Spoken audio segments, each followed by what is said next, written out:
Hello दोस्तों, welcome back to my YouTube channel. तो भाई आज बात कर लेते हैं मैथ के ऊपर।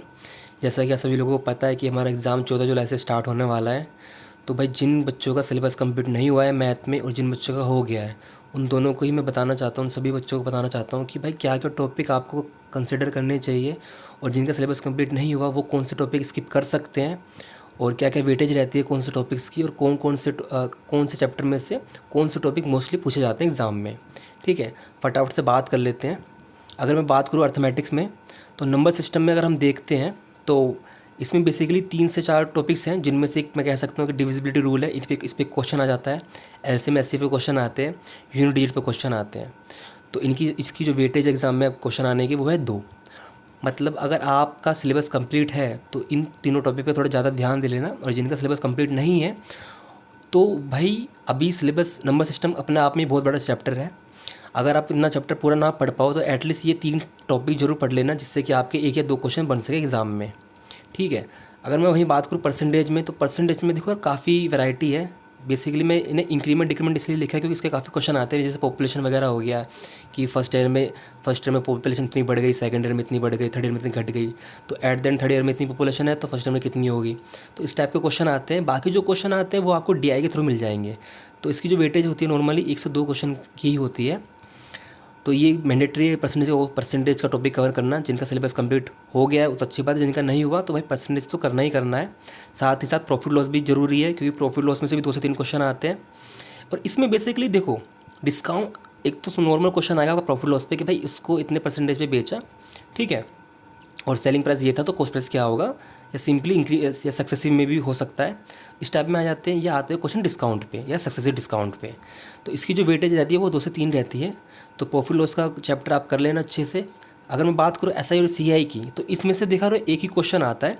अगर आपका सिलेबस कंप्लीट नहीं है, देखो मैं ये बार बार हाईलाइट इसलिए कर रहा हूँ उन बच्चों के लिए जिनका सिलेबस कंप्लीट नहीं है और वो स्कोर अच्छा करना चाहते हैं अपने मैथ में, कि भाई 15 से 20 क्वेश्चन हमारे बन जाए मैथ में, जिससे कि हमारा ओवरऑल स्कोर अच्छा हो जाए और हमारी कट ऑफ क्लियर हो जाए।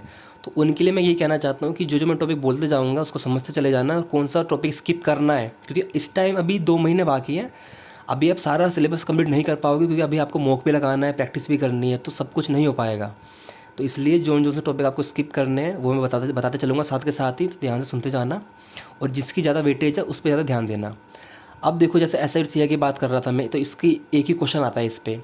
अभी हालांकि अपने आप में भी बड़ा चैप्टर है, एस आई है, सिंपल इंटरेस्ट है, फिर कंपाउंड इंटरेस्ट है। अगर आपका ये टॉपिक नहीं हुआ, सिलेबस मतलब ये चैप्टर नहीं हुआ है, तो उसको आप स्किप कर सकते हो, या अगर आपके पास टाइम है तो आप सिर्फ ये दोनों टॉपिक, दोनों में से क्या, सिंपल तो आपका सिंपल पता ही है आपको, सिंपल इंटरेस्ट में तो सिंपल फॉर्मूला आता है एसआई का, P/R/T अपॉन में 100, बस और कुछ नहीं है इसमें। बट जो कंपाउंड इंटरेस्ट है इसमें आपको हाफ ईयरली निकालना पड़ता है, क्वार्टरली निकालना पड़ता है। तो इस तरह से क्वेश्चन आते हैं, तो वो आप देख के जरूर जाना, जिससे कि आपका ये वाला क्वेश्चन बन सके। ठीक है। बात करूँ मैं अगर रेशियो प्रपोर्शन की, तो इसमें एक सिंपल क्वेश्चन आता है बस नॉर्मली कि भी मिड वैल्यू क्या है या फोर्थ वैल्यू क्या है, ऐसे क्वेश्चन आते हैं मीन वगैरह के। वो सिंपली आप कर सकते हो, एक ही क्वेश्चन आता है, वो देख के जाना। टाइम एंड वर्क में देखो, टाइम एंड वर्क में सिंपल आपका टाइम एंड वर्क का क्वेश्चन आता है कि भाई एक बंदे ने इतने दिन में काम करा, दूसरे बंदे ने इतने दिन में काम करा, ठीक है, तो उसकी एफिशिएंसी निकालनी है।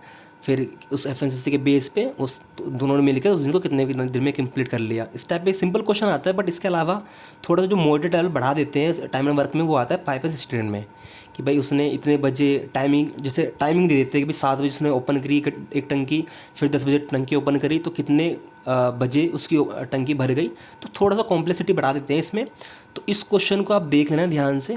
और एमडीएच पे बहुत ईजी क्वेश्चन आता है, सिंपल बेसिक फॉर्मूले पे आता है, तो वो ज़रूर देख के जाना। कोई इतना बड़ा चैप्टर नहीं है ये, सिंपली आप कर सकते हो और एक क्वेश्चन आता है इसमें से। अब बात करें देखो टाइम एंड डिस्टेंस की। देखो टाइम एंड डिस्टेंस ना अपने आप में बहुत ही बड़ा चैप्टर है। इसमें काफ़ी सारे टॉपिक्स हैं। एवरेज स्पीड हो गया, रेस के क्वेश्चन हो गए, ट्रेन के क्वेश्चन हो गए, रिलेटिव स्पीड के हो गए, बोटिंग स्ट्रीम के हो गए। तो इसके लिए मैं स्पेशली बोलना चाहूँगा, जिनका सिलेबस कंप्लीट है वो इन टॉपिक पे ध्यान दे, और जिनका सिलेबस कंप्लीट नहीं है तो भाई इस टॉपिक को आप स्किप कर दो, क्योंकि ये आपका कम से कम 15 से 20 दिन तो ले ही लेगा इस टॉपिक को अच्छे से कवर करने के लिए। ठीक है, तो इस टॉपिक को आप स्किप कर सकते हो। एंड में मैं आपको बता दूंगा फिर से कि भी कौन कौन से टॉपिक स्किप करने हैं। और बात करते हैं फिर पार्टनरशिप की, तो इसमें सिंपल एक क्वेश्चन आता है जिसमें नॉर्मल फॉर्मूला लगता है कि भाई प्रॉफिट होता है, प्रॉफिट बराबर है किसके, इन्वेस्टमेंट इनटू टाइम के। तो सिंपल ये फॉर्मूला बेस्ड पे क्वेश्चन आता है, वो कर सकते हो इजीली।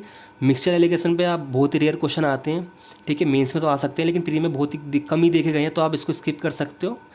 और जिसने कर लिया तो कोई दिक्कत नहीं है, अपना बस उसकी प्रैक्टिस कर लेना एक दो क्वेश्चनों की। बाकी सिंपलीफिकेशन में एक क्वेश्चन पक्का आता है, वो आप इजीली कर सकते हो।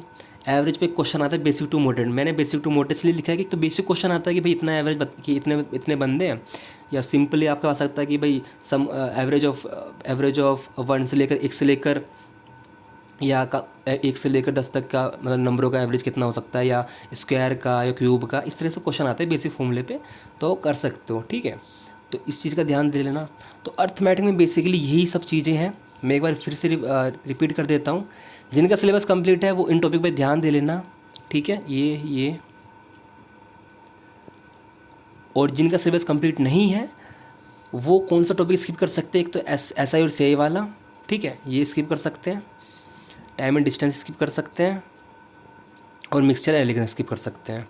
ये तो स्किप कर सकते हो आप। और इनमें से अगर आपका टाइम है तो ये जो टॉपिक मैंने बताए हैं इसको आप कवर कर लेना, तो आपका इजीली क्वेश्चन बन सकते हैं, ठीक है। बाकी आपको क्वेश्चन बाकी तो यार करना ही पड़ेगा, क्योंकि इनके बेस पे डी आई के क्वेश्चन भी बनते हैं, तो कहीं ना कहीं ये क्वेश्चन ज़रूरी है। अगर मैं एडवांस की बात करूँ, देखो एडवांस में ना, एडवांस भी भाई अपना आप में बहुत बड़ा चैप्टर है। फिर से वही बात, जिनका कंप्लीट हो गया है उनके लिए बढ़िया बात है, जिनका नहीं हुआ तो एक बार देख लें कि अलजेब्रा में बेसिक फॉर्मूले पे क्वेश्चन आता है, स्पेशल साइन पे क्वेश्चन आता है, कन्वर्जन पे क्वेश्चन आता है, वैल्यू पुटिंग मेथड पे क्वेश्चन आता है कि भाई कुछ भी दे दिया, आपने वैल्यू पुटिंग करके देखा कि भाई 2 × 3 बन रहा है या जो भी बन सकता है, ठीक है, उस बेस पे आपने क्वेश्चन बना लिया तो अच्छी बात है। तो इसकी जो वेटेज होती है वो 2 से 3 क्वेश्चन की वेटेज होती है।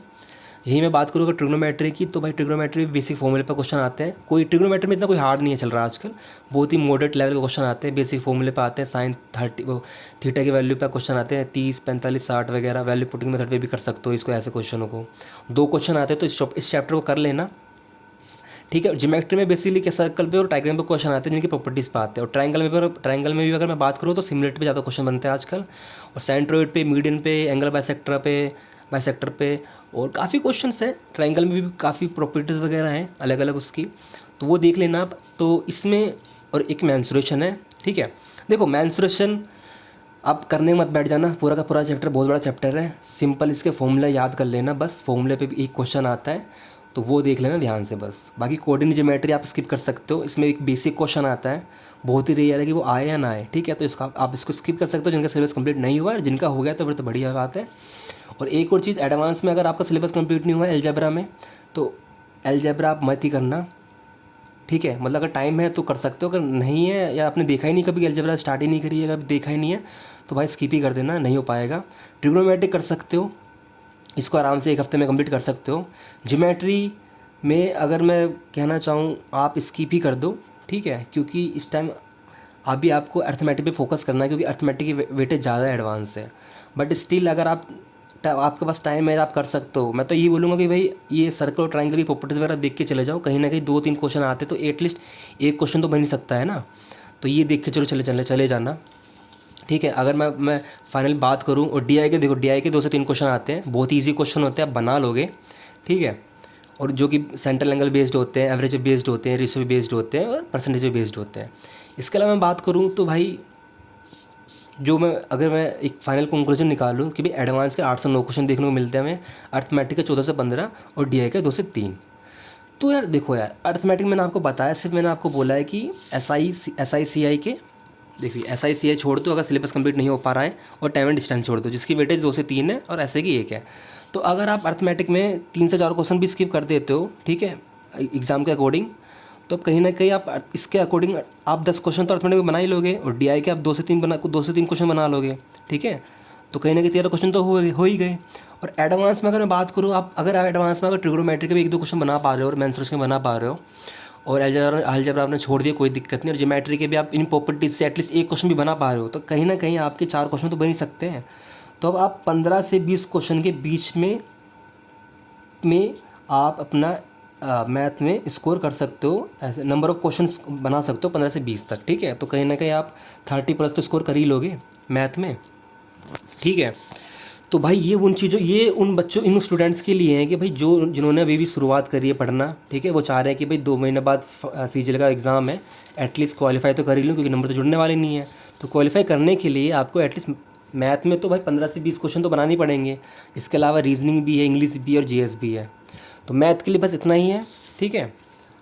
तो ये टॉपिक्स थे, ये मुझे आपको बताना था। तो इन टॉपिक्स के अकॉर्डिंग आप पढ़ भी सकते हो, अपना सिलेबस कंप्लीट कर सकते हो, और हो सके तो 1 महीने अपने मई तक आप कंप्लीट कर लो। जून में अपना बढ़िया से मॉक वगैरह लगाओ, मॉक लगाओ और प्रैक्टिस करो, ठीक है। बस आप बढ़िया स्कोर कर पाओगे।